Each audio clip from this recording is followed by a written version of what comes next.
hoy de la electiva Introducción al Proceso de Investigación Científica, vamos a comenzar con el contenido de esta asignatura. Yo soy la profesora adjunta, arquitecta Adriana Salvatierra, ahí está el mail mío, y vamos a comenzar siempre con una reflexión. En este caso, si buscas resultados distintos, no hagas siempre lo mismo. En esta segunda diapositiva tenemos los contenidos analíticos del programa. Tenemos 6 grandes temas que iremos desarrollando a lo largo de este tiempo que nos toca estar juntos, ¿sí? Y ustedes van a ver que aparece el tema 1 con otro color, y es porque va a ser el día a día que demos la clase, los temas que se van a tocar en ese mismo día. Acá tenemos los objetivos generales de la materia. Conocer y comprender el proceso de construcción del conocimiento, reconocer e interpretar las distintas fases del proceso de investigación, adquirir capacidad para determinar contextos claros para la toma de decisiones, comprender la relación entre ciencia y tecnología y comprender la necesidad de desarrollar los productos de su actividad dentro del campo de la investigación. Posiblemente este último objetivo general es uno de los más importantes que queremos lograr con esta electiva. Bien, ¿y qué consta o cómo vamos a hacer con el trabajo? El trabajo de la electiva, que generalmente es una cosa que siempre se desea saber de entrada, es un trabajo que se puede hacer en grupo hasta 4 personas, quiere decir, puede ser individual, puede ser de 2 personas. Y ese trabajo, que es un trabajo escrito, tiene 10 pasos o fases de ese proceso de investigación que va desde el número 1 al número 10, como se ve en la diapositiva, y que han sido anunciados por Roberto Hernández Sampieri, que es un libro, que es una metodología de la investigación, que yo lo tengo en PDF, después se los puedo mandar por correo, ¿sí? Hay muchos autores que ponen que para hacer un protocolo de investigación hay distintos tipos de fases. Nosotros nos vamos a basar en esta. Entonces, este va a ser el trabajo que se hará sobre una situación problemática actual que va a ser elegida por ustedes, ¿sí? Empecemos ahora con la parte conceptual de lo que es la materia en sí misma. Desde que el hombre trató de conocer y entender el mundo, y la palabra conocer desde tiempo inmemorial, está hablando de buscar en la búsqueda de un conocimiento. Que hay según los autores, hay varios tipos de conocimiento. Nosotros en particular, para esta electiva, solamente vamos a explayarnos en 2 conocimientos que nos interesa para este tema. Es el conocimiento vulgar y es el conocimiento científico. Veamos qué significan cada uno de estas palabras. Si yo digo conocimiento vulgar o doxa, es un conocimiento práctico, personal, se transmite de unos a otros, está basado en la tradición. Y el conocimiento científico o epísteme está caracterizado por un método, es objetivo, racional, metódico, analítico. ¿Qué caso sería y qué ejemplo en cada uno? Un conocimiento vulgar sería, por ejemplo, aquellas otras predicciones de tiempos atrás que se fue dando de boca en boca, y en la tradición, por ejemplo, no pasar bajo la escalera que trae mala suerte, o que se cruce un gato negro también es de mala suerte, o como por ejemplo en la figurita que está a la derecha, donde se ve aparentemente por el dibujo, es una persona, ¿no es cierto?, indígena o de los pueblos originarios, si ustedes lo quieren de esa manera, que en el tema de África y en el tema de Amazonas, por ejemplo, en la zona del Amazonas, pensaban de que si ellos, cuando iban a una guerra, mataban al enemigo y que éste tenía gran arrojo, era valiente, y ellos se comían el corazón o partes de su cuerpo, entonces era como que se va a transmitir a través de esto que estaban haciendo, todo lo que el otro era, o sea, que más valiente, con más ímpetu, etcétera, etcétera. O sea, esa era una creencia, es un conocimiento vulgar, nadie sabe si realmente, si se comían el corazón, iban a tener las mismas características que ese otro personaje que habían asesinado, habían matado, digamos, en esto, ¿sí? Entonces, lo mismo pasaría y formaría parte de un conocimiento vulgar en el tema, por ejemplo, de las plantas. Las plantas en el Amazonas o en algunos lugares de África, etcétera, etcétera, hay algunas plantas que si uno las saca y las machaca en un mortero y a lo mejor las hace hervir, le pone agua y se toma, por ejemplo, era bueno para el dolor de estómago, para el dolor de cabeza. Y en ese caso, ese conocimiento vulgar que se basó exclusivamente en la experiencia de tantas generaciones de personas, muchas veces ese caso especial de las plantas, muchas veces dio lugar a un conocimiento científico. Realmente esa planta con algún otro tratamiento y una investigación metódica terminó resultando realmente en un buen antibiótico o una buena vacuna, etcétera, etcétera. Quiere decir que muchas, como el caso de la medicina, parte de ese conocimiento vulgar sirvió para crear un conocimiento científico. Bien, ahora, el ejemplo del conocimiento vulgar y el conocimiento científico y otro más es, por ejemplo, en la figura de abajo, donde aparece una persona que dice predecir el futuro y le dice a este señor, todo indica que usted será ascendido frente a todas las envidias que tiene su trabajo. Nadie dice que eso sea así, nadie dice que sea predictivo, que con esa bola de cristal se puede. O sea, ese es un conocimiento vulgar, ¿sí? Y en este cuadro vemos claramente una comparación en estos dos conocimientos, en el vulgar y el científico. El vulgar es subjetivo, el sujeto se basa únicamente en la experiencia, en el que dice el otro, en el que dijo su papá, su mamá, su abuelo, etc. En cambio, el conocimiento científico es un conocimiento objetivo. Está basado también en la experiencia, pero puede ser verificado por otras personas. El vulgar es espontáneo, quiere decir que voy a adquirir ese conocimiento sin necesidad de método, ¿sí? En cambio, el científico es sistemático porque se adquiere a través de procedimientos metódicos. Uno es dogmático porque se apoya en creencias, en supuestos que no están verificados, no están comprobados.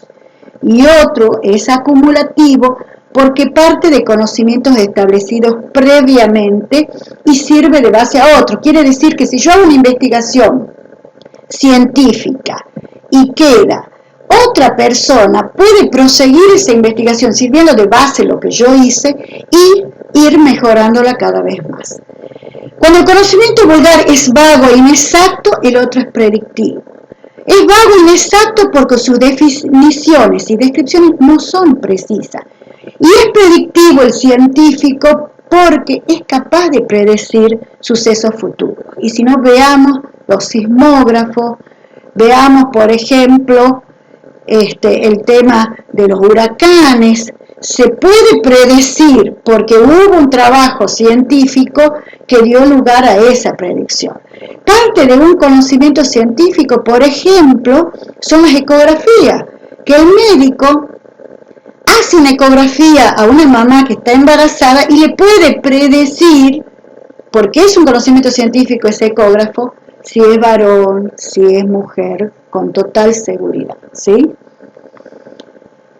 Veamos otro concepto, en este caso, la ciencia. El hombre desde que es hombre, primero quiso conocer y entender su mundo, pero luego empezó a tratar de hacer que ese mundo sea más confortable. Y para que hacerlo más confortable, creó un mundo artificial por medio de la investigación científica. Y este creciente cuerpo de ideas lo llamamos ciencia.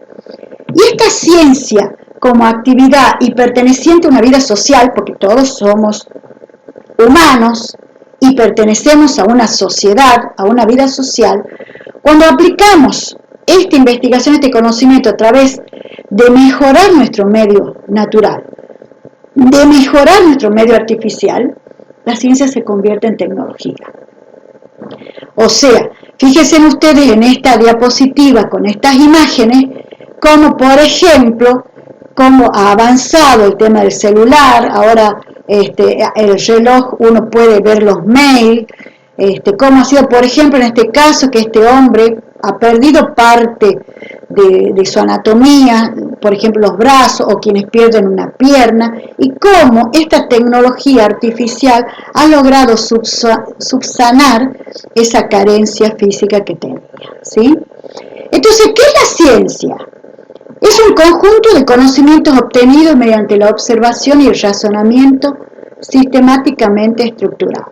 Vamos a ver que dentro de lo que es la palabra investigación científica, conocimiento científico, método científico, vamos a ver que tienen todas características muy parecidas o iguales, ¿sí? Y acá también estamos hablando de que la ciencia es un conocimiento racional, exacto, verificable. Entonces, aparecen algunas frases interesantes como la de Bertrand Russell que dice: ningún hombre de temperamento científico afirma que lo que ahora es creído en la ciencia sea exactamente verdad. Más bien dice que es una etapa hacia el camino a la verdad. Claro, fíjense si usamos esa frase, por ejemplo, en el tema de los celulares. Los primeros celulares eran como lo que uno dice vulgarmente un ladrillo. Pero ¿qué pasa? Ese conocimiento científico no quedó en eso, se siguió trabajando, o sea que no era ese celular, no era esa ciencia, no era exactamente la verdad, no era ese solo, que ahí se quedó y ya está, no seguimos. No, al contrario, se siguió, porque fuese una etapa en el camino hacia llegar lo que se quería lograr. Entonces, y hoy en día los celulares son cada vez más sofisticados, son más tecnológicos si se quiere, ¿sí? Y en este cuadro, ¿qué es la ciencia? Hay muchísimos autores que han definido qué es lo que es la ciencia. Y yo, en base a eso que saqué y puse con el colorado o rojo, de acuerdo a quien lo ve, y me parecía que era tomar todos estos conceptos acerca de la ciencia, podía sacar uno solo con esto. Entonces, si leo la parte coloreada, digo, ¿qué es la ciencia? Es un saber crítico que produce un conocimiento científico. Esa forma de conocimiento es la generación de ideas que van a constituir su fin. Intenta describir la realidad para comprenderla en sus relaciones invariantes. Es conocer los hechos a través de la observación directa o indirecta, y es también la consecución de un método de resolución de los problemas científicos. Me pareció bastante completa esa definición. Ahora bien, según el objeto de estudio y sus métodos, las ciencias se dividen en ciencias formales y ciencias fácticas. Si ustedes ven el cuadrito del medio, la ciencia formal está formada por la lógica y la matemática, y las ciencias fácticas por lo natural y lo cultural. Nosotros vamos a hacer una investigación desde el punto de las ciencias fácticas cultural. Ahí entraríamos nosotros, ¿sí? Entonces veamos primero qué son cada una de estas. Las ciencias formales tienen por objeto de estudio entes ideales. Es como decir, si alguno recuerda el mundo de las ideas de Platón, está todo en la cabeza, ¿sí? Está formado por formas, sistemas, números, símbolos, ¿sí? Y las disciplinas típicas, ya dijimos, es la lógica y la matemática. El criterio de validez está dado por la validez demostrativa de la argumentación y no por una demostración o contrastación empírica, ¿sí? Todo el procedimiento para las ciencias formales es conceptual. En cambio, en las ciencias fácticas está relacionada con los hechos, con factum, hechos empíricos, están basadas en entes reales, tan referidos a un mundo físico, que puede ser las ciencias naturales, el mundo de las relaciones sociales, etcétera, etcétera, y se basa en una verificación empírica, ¿sí? Fíjense acá cómo acá hay un cuadro entre la diferencia entre las ciencias formales y las ciencias fácticas. Si vemos a la izquierda, las ciencias formales estarían formadas por todos esos números.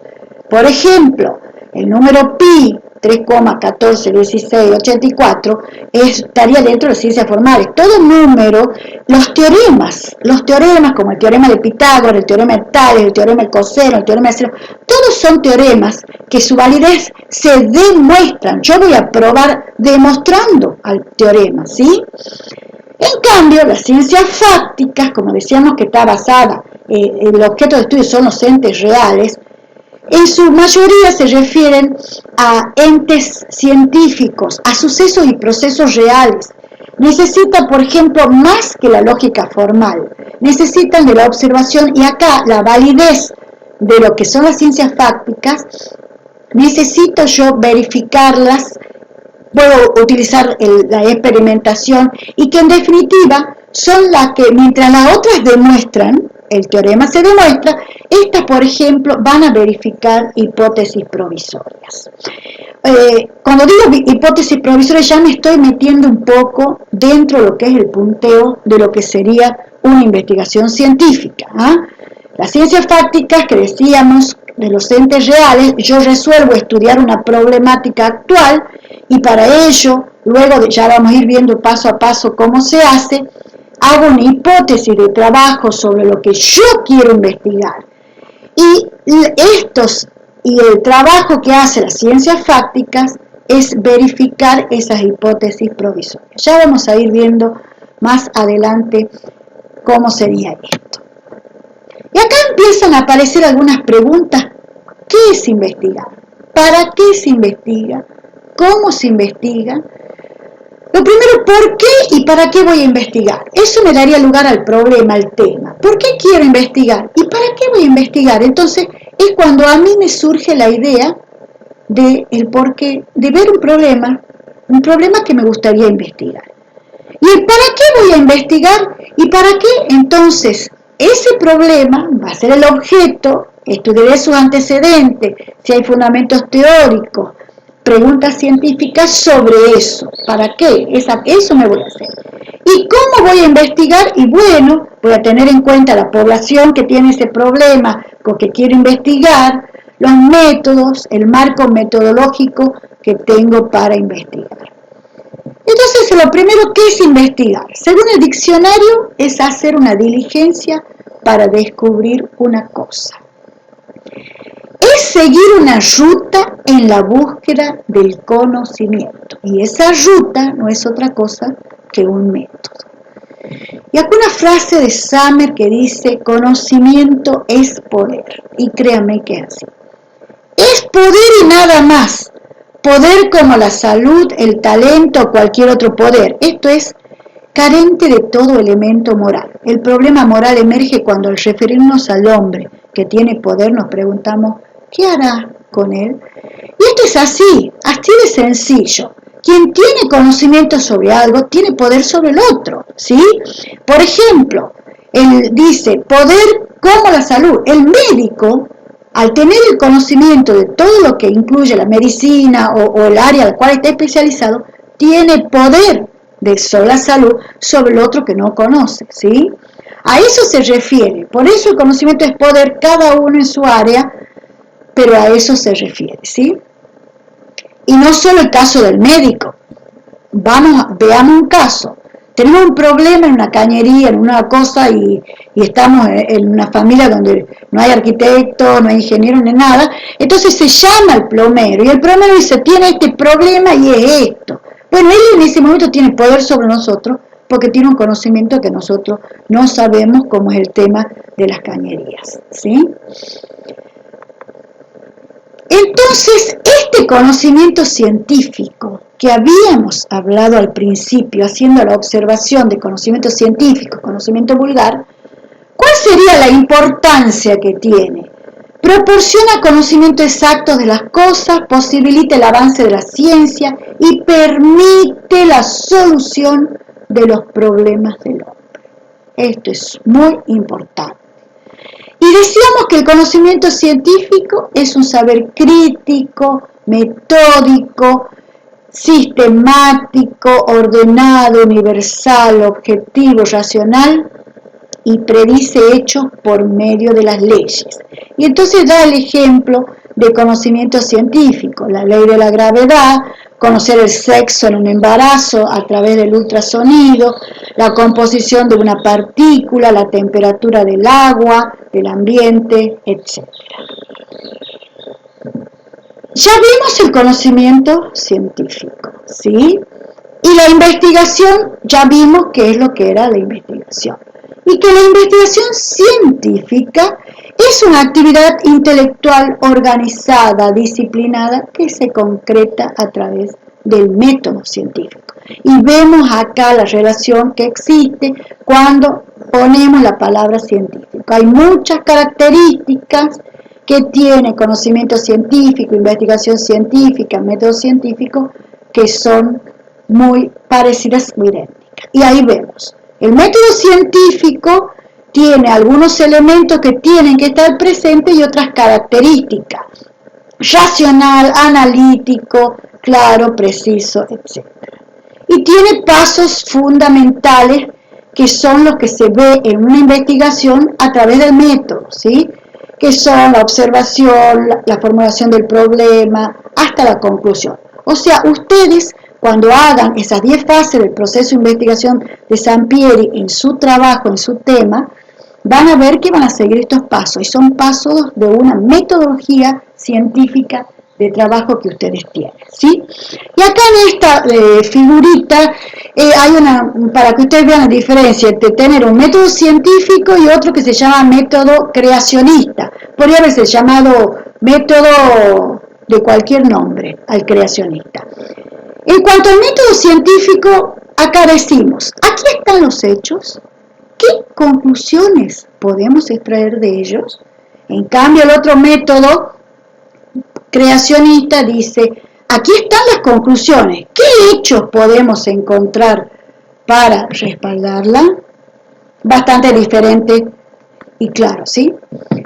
Este método científico tiene dos características, ¿sí? Tiene un contenido o método propiamente dicho que está formado por las etapas sucesivas a seguir y una base racional, que es el conjunto de ideas que nos van a orientar y a fundamentar al método propiamente dicho. Acá en la figura de la izquierda que aparecen cuadros hipnóticos con estas viñetas, esto sería el contenido de lo que es el método. Y el de la par, que es el dibujito, lo vamos a decir como que sería la base racional. El contenido o método que dice serie de etapas sucesivas, vemos que el método científico, en la serie de etapas sucesivas, tenemos una primera etapa o una cuarta etapa. La primera etapa es una observación, es reconocer el problema. La segunda etapa hay una formulación de hipótesis, una tercera etapa de experimentación y una última etapa de conclusión o conclusiones. Que si la hipótesis está confirmada, me dará lugar, luego de que hice todo este estudio, a leyes y teorías de ser posible. O sea, esas son etapas así como uno las ve en un cuadradito, que son las etapas sucesivas a seguir. Por ejemplo, este es un ejemplo, ¿sí? Ustedes pueden hacerlo mucho con otras etapas intermedias, como sea. ¿Y qué pasa cuando estamos hablando de esa? Esto es muy, digamos, estructurado, ¿verdad? Pero está formado por esto más esa base racional. Y fíjense en cómo la base racional, que sería la de la par, empieza como la base racional donde ustedes empiezan a aplicar la razón y todo el conocimiento metódico. Empezamos cuando voy a elegir el problema a observarlo. Empiezo a hacer observaciones. ¿Qué estoy buscando? El problema que voy a investigar. Cuando encontré el problema, por ejemplo, ahora está muy en boga el tema de la arquitectura sustentable. Y en especial de la arquitectura sustentable y de la contaminación, vamos a dar un ejemplo, el tema de la cantidad de residuos sólidos urbanos que se desechan en un determinado lugar. Yo vivo en ese lugar y me interesa conocer.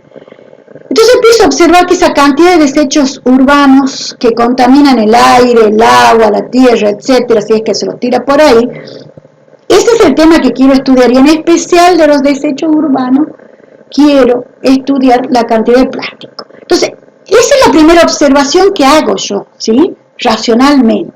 Entonces después paso, como se ven en el dibujito, a hacerme preguntas. Y ahí viene, ¿para qué? Quiero estudiar, ¿por qué? ¿Qué quiero lograr? ¿Para qué quiero investigar esto? ¿De qué manera puedo investigarlo? Y luego de que paso varias etapas, puedo llegar a hacer una hipótesis de trabajo, ¿sí? Voy a decir, si yo logro sacar todo este residuo de los plásticos y reciclarlo y hacer alguna cosa en construcción, por ejemplo, y hacer un elemento constructivo para las viviendas de la población vulnerable, estoy haciendo una hipótesis. Luego debo probar que es cierto que yo puedo reciclar ese elemento, ese residuo, y luego va a ser a través de la experimentación, va a ser a través de las encuestas para ver la aceptación que tiene, etcétera, etcétera. Pero, ¿qué pasa? Cuando yo en este momento empiezo a experimentar, empiezo a hacer encuestas, cuestiones para ver si es que tiene validez, si es posible hacer esta hipótesis, hago, lo veo, estudio, hablo con la gente de la población vulnerable, ustedes serían capaces de, si a partir de un residuo sólido urbano que ustedes van a sacar como el plástico, hacer esto, este elemento constructivo con la guía de un profesional, etcétera, etcétera, y ven que no hay, que no quiere, que no se da, que la cantidad de residuos, por ejemplo, no es la suficiente, quiere decir que ahí me di cuenta que esto no, y ahí aparece esa espiral. Yo puedo seguir con esa espiral del dibujito y sigo haciendo conclusiones, me documento, vuelvo, o puedo volver. Esa es la parte racional. Me di cuenta que no era factible hacer esa investigación. Entonces en ese momento decidí, ¿no es cierto?, cambiar la investigación y a lo mejor no ver la parte del residuo sólido urbano plástico, sino ver, por ejemplo, el tergopor, ¿sí?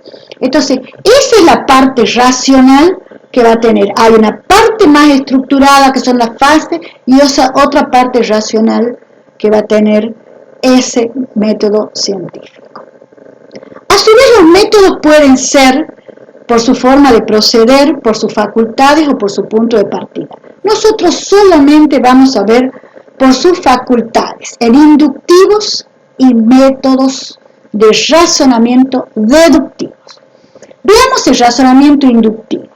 El razonamiento inductivo es el que va de los hechos particulares a hechos generales o a conceptos generales, ¿sí?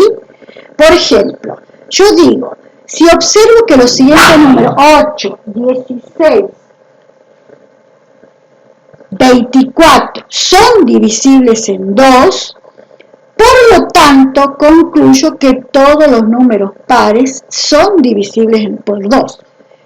¿Qué significa esto? Que yo de un hecho particular, 8, 16, 24, 40, 38, son números pares y son divisibles en 2, quiere decir que la ley general, el hecho general, es que todos los números pares son divisibles por 2, ¿sí?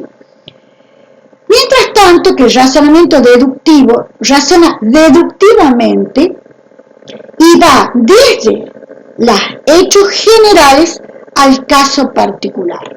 Por ejemplo, sería el caso de que una ley general diga todos los cuerpos ocupan un lugar en el espacio. Esta silla es un cuerpo, por lo tanto, ocupa un lugar en el espacio. Generalmente este razonamiento deductivo es muy utilizado en las escuelas y sobre todo en el área de las matemáticas. Uno deduce el problema de Pitágoras, por ejemplo. ¿Y cuál sería la relación que existe entre este método inductivo y el deductivo en cuanto a la forma de este razonamiento?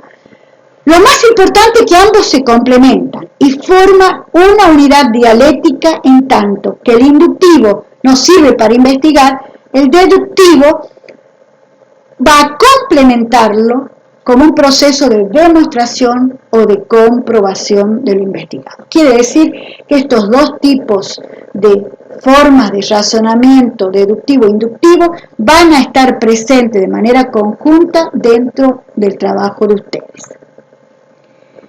Y acá viene la bibliografía, que cualquier libro de metodología de la investigación les va a servir, pero que en primer lugar les puse el de Hernández Sampieri, en donde, está ahí la fotito, generalmente lo utilizaban más lo que es el capítulo número 2. Obvio que estos libros es muchísimo y nosotros solamente tenemos unos cuantos meses para hacer el proyecto de investigación y esto va mucho más de todo lo que se pide, ¿sí?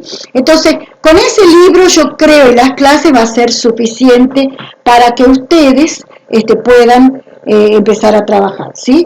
Entonces, hasta acá habíamos llegado y estaremos con la siguiente clase la semana que viene. Será hasta luego entonces.